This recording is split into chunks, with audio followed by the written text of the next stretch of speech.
There Ought to Be a Law is not too bad. It's a little bit repetitive, but it's well animated. This is a Warner Brothers cartoon from 1953, directed by Robert McKimson and written by Ted Pierce.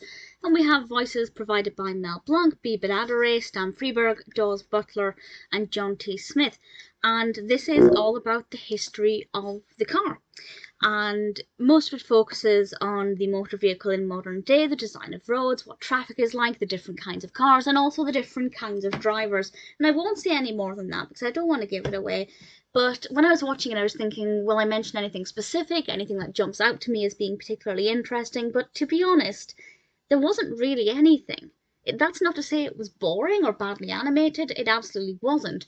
But there was never really anything that I thought, wow, that was particularly funny or engaging or well written or well animated. It was just a general, all-round, decent, interesting cartoon, but maybe perhaps one that's quite unmemorable. So I didn't mind watching it once.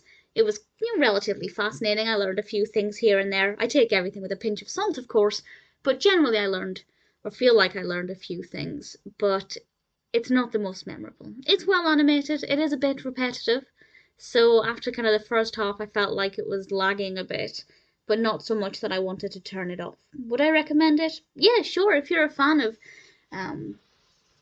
Warner Brothers cartoons in general, I know Disney have done around this time quite a lot of these documentary style cartoons about the history and the current state of various things, including the car. So, and there is actually a couple of them from Disney with Goofy, and I can't remember what they're called, but they focus on the highway, and it's very, very similar. Well, quite similar. If you like that, you'll like this, is the point I'm trying to say. If you like this, you'll definitely like the Disney one, which I think is rather superior. But nevertheless, There Ought to Be a Law is not too bad. I didn't mind watching it. I'll probably never watch it again, but it's one I would recommend at least once if it sounds like your kind of thing.